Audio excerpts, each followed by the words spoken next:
Assalamualaikum warahmatullahi wabarakatuh. Perkenalkan, nama saya Yulia Listiani dengan NIM 220040008. Saya dari Prodi Perbankan Syariah semester 4 dan saya dari kelompok 6 Statistik Ekonomi. Adapun pembahasan kita pada kali ini ialah tentang ruang sampel dan titik sampel, komplement suatu kejadian, dan frekuensi harapan dengan dosen pengampu yaitu Sri Mariana MPD. Baik, pertama-tama kita akan membahas tentang ruang sampel dan titik sampel. Apa itu ruang sampel dan apa itu titik sampel? Titik sampel adalah semua anggota dari ruang sampel, sedangkan ruang sampel itu sendiri adalah himpunan suatu kejadian atau hasil yang mungkin dari suatu percobaan. Nah, apakah ruang sampel mempunyai notasi?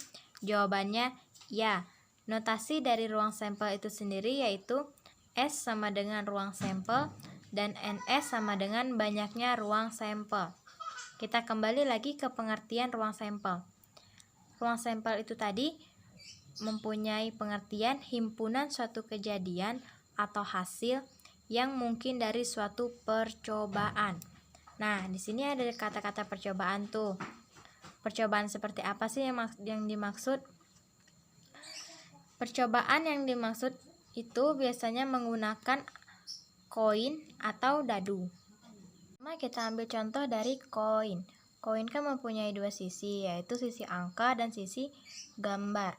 Berarti angka dan gambar ini termasuk dalam titik sampel. Nah, titik sampelnya itu tadi angka dan gambar. Kemudian kita akan menentukan ruang sampelnya, di mana ruang sampel tadi kita simbolkan dengan huruf S. S sama dengan buka kurung kurawal, yang mana angka kita simbolkan dengan huruf A dan gambar kita simbolkan dengan huruf G. Kemudian kita akan mencari banyaknya ruang sampel yang tadi disimbolkan dengan huruf NS. Nah, berapa jumlah ruang sampelnya? Yaitu ini tadi, yaitu berjumlah 1 dan 2. Berarti jumlah ruang sampelnya yaitu 2. Kemudian kita ambil contoh dari dadu.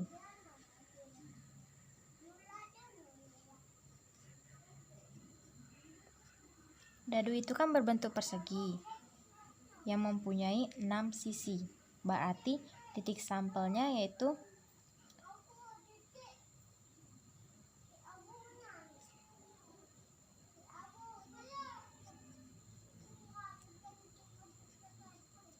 yaitu 1, 2, 3, 4, 5, dan 6. Berarti setelah kita menentukan titik sampelnya, kita akan mencari ruang sampel, yang mana ruang sampel tadi kita lambangkan dengan huruf S. Kemudian kita buka kurung kurawal, dan anggota dari ruang S itu tadi yaitu 1, 2, 3, 4, 5, dan 6. Kita tulis 1, 2, 3, 4, 5, dan 6. Kita tutup kurung. Kemudian kita tentukan banyaknya ruang sampel yang disimbolkan dengan NS, sama dengan buka kurung kurawal, jumlahnya yaitu 1, 2, 3, 4, 5, dan 6. Berarti berjumlah 6. Maaf, tidak menggunakan kurung kurawal lagi karena kita sudah mengetahui jumlah dari banyaknya ruang sampel yaitu 6. Kita akan melanjut ke materi selanjutnya yaitu frekuensi harapan. Apa yang dimaksud dengan frekuensi harapan? Frekuensi harapan adalah banyaknya suatu percobaan dikalikan dengan peluang pada suatu kejadian. Frekuensi harapan biasanya dirumuskan dengan FH sama dengan PA dikalikan dengan N, yang mana FH itu sama dengan frekuensi harapan, P itu sama dengan peluang, A itu kejadian dari suatu percobaan. A ini bisa diubah-ubah menjadi B, menjadi C, sesuai dengan kejadian yang sedang berlangsung. Dan N itu banyaknya suatu percobaan. Untuk lebih jelas kita lanjut ke contoh soal. Kita masuk ke contoh soal. 3 buah uang logam berisi gambar dan angka dilemparkan bersama-sama sebanyak 80 kali. Tentukan frekuensi harapan munculnya tiga-tiganya angka. Baik, kita jawab. Di sana apa yang diketahui? Yang pertama 3 buah uang logam. Yang kedua N-nya berjumlah 80 kali. Yang ketiga kita cari ruang sampel. Ruang sampel dari 3 buah dadu yaitu pertama angka-angka,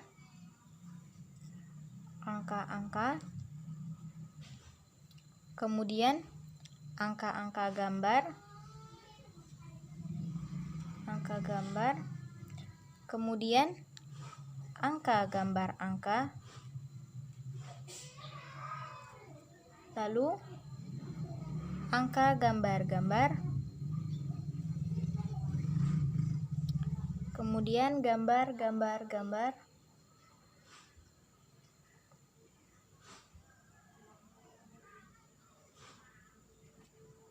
kemudian gambar-gambar angka,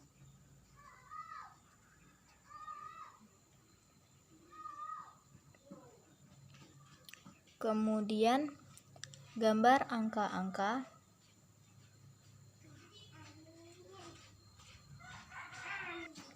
kemudian gambar angka gambar. Dari ruang sampelnya, kita akan menghitung banyaknya ruang sampel yang disimbolkan dengan NS. Kita hitung berapa ruang sampelnya, yaitu 1, 2, 3, 4, 5, 6, 7, 8. Berarti banyaknya ruang sampel yaitu 8. Nah, sesudah itu kita akan mencari peluang munculnya tiga-tiganya angka. Berarti kita tuliskan P sama dengan A, angka-angka, seperti itu. Adapun rumus mencari tiga-tiganya angka yaitu P tiga-tiganya angka sama dengan N tiga-tiganya angka per NS, jumlah dari banyaknya ruang sampel. Kita masukkan ke angka. Banyaknya N dari tiga-tiganya angka yaitu kita cari di ruang sampel, yaitu cuman ada 1. Ini cuma ada 1, berarti kita tulis 1. Kemudian jumlah dari NS nya yaitu 8. Berarti peluang dari tiga-tiganya angka yaitu 1/8. Nah, kita masuk ke pertanyaan. Pertanyaan kan di situ tentukan frekuensi harapan munculnya tiga-tiganya angka. Rumus dari frekuensi dari munculnya tiga-tiganya angka yaitu FH sama dengan PA dikalikan N. Nah, nilai PA tadi kan 1/8 dikalikan dengan nilai N. Jumlah N tadi 80 kali. Berarti 80. 8 dibagi 8 sama dengan 10 dikalikan 1 menjadi 10. Berarti jumlah FH-nya sama dengan 10. Assalamualaikum warahmatullahi wabarakatuh. Perkenalkan, nama saya Jadi Setiawan, nomor induk mahasiswa 220-401 dari Prodi Perbankan Syariah dari kelompok 6 Statistik Ekonomi. Di sini saya akan melanjutkan penjelasan dari rekan saya, yaitu tentang peluang komplementer suatu kejadian yang akan ditayangkan di video berikut ini. Terima kasih. Baiklah, Assalamualaikum warahmatullahi wabarakatuh. Di sini saya akan mencoba menjelaskan materi tentang komplement suatu kejadian.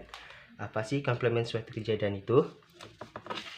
Komplement suatu kejadian atau A dinotasikan dengan A komplement adalah kejadian dari tidak terjadinya kejadian A, atau bisa dibilang komplement kejadian. Bisa kita ulangi? Komplement suatu kejadian A dinotasikan dengan A komplement adalah kejadian dari tidak terjadinya kejadian A, atau bisa dibilang komplement kejadian. PA merupakan simbol dari peluang suatu kejadian. PAC merupakan peluang kejadian komplement, dan NS merupakan simbol dari ruang sampel, di mana P peluang kejadian komplement sama dengan 1 dikurangi peluang suatu kejadian, atau peluang suatu kejadian ditambah peluang kejadian komplement sama dengan 1. Nah, kita masuk ke dalam contoh soalnya. Contoh soal yang pertama, dari seperangkat kartu bridge diambil satu kartu dan tentukan peluang terambilnya bukan kartu king. Untuk menjawabnya, pertama-tama kita tentukan dulu jumlah dari P atau peluang suatu kejadiannya, yaitu N 4 itu tadi didapat dengan berapa jumlah kartu king dalam satu atau seperangkat kartu bridge. Ada 4, sedangkan NS atau tadi ruang sampel 52 didapat dari seluruh jumlah keseluruhan dalam seperangkat kartu bridge. Nah, untuk mencari peluang kejadiannya atau PA adalah NS NA, maaf tadi salah sebut, per NS, atau NA tadi nilainya 4 dan NS nya 52. 4 per 52. Lalu langsung saja kita sederhanakan. 4 dibagi 4 1, sedangkan 52 dibagi 4 adalah 13. Nah, ini adalah hasil dari peluangnya ada 1. Akan tetapi di sini tadi kan yang disuruh carinya tentukan peluang terambilnya bukan kartu king. Yang berarti pertanyaannya adalah peluang dari kejadian atau komplementnya, peluang komplement. Berarti peluang kejadian komplement, kita buat rumusnya 1 dikurangi peluang suatu kejadian sama dengan 1 dikurangi 1 per 13. Di sini kita sederhanakan, kita samakan dulu penyebutnya, itu 13 dikurangi 1 per 13, yang mana hasilnya adalah 12 per 13. Inilah peluang terambilnya bukan kartu king, gitu kan? Ini. Nah, lalu kita masuk ke contoh yang kedua. 2 dadu masing-masing berwarna merah dan biru dilambungkan 1 kali bersama-sama. Tentukan peluang munculnya kedua jumlah mata dadu tidak lebih dari 10. Tidak lebih dari 10. P merupakan peluang mata dadu lebih dari 10.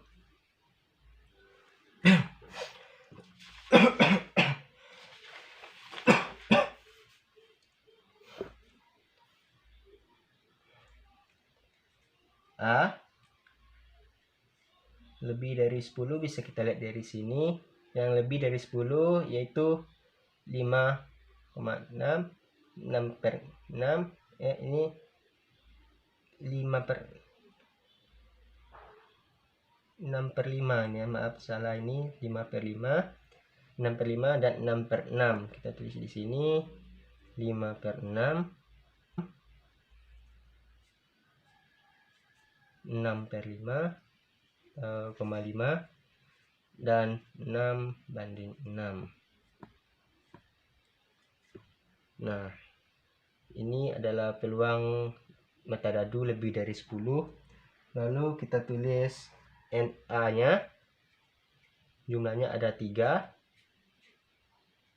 dan ruang sampelnya diambil dari sini. Jumlah keseluruhannya metadadu jumlahnya adalah 6 kali 6 merupakan 36. Dan kita tulis PA sama dengan NA per NS sama dengan NA-nya adalah 3 dan NS-nya adalah 36. 3 per 36. Kita sederhanakan menjadi 3 bagi 3 1, 36 bagi 3 12. Ini adalah hasil dari PA atau peluang lebih dari 10. Karena di sini tadi juga ditanyanya tidak lebih dari 10. Tentu saja yang dicari adalah peluang kejadian komplemennya, gitu kan? Itu P dalam kurung A komplemen sama dengan, kita tulis rumusnya, 1 dikurangi peluang suatu kejadian sama dengan 1 dikurangi 1 per 12. Kita samakan penyebutnya. 12 dikurangi 1 per 12 sama dengan 12 dikurang 1 sama dengan 11 per 12. Inilah peluang munculnya jumlah metadadu tidak lebih dari 10.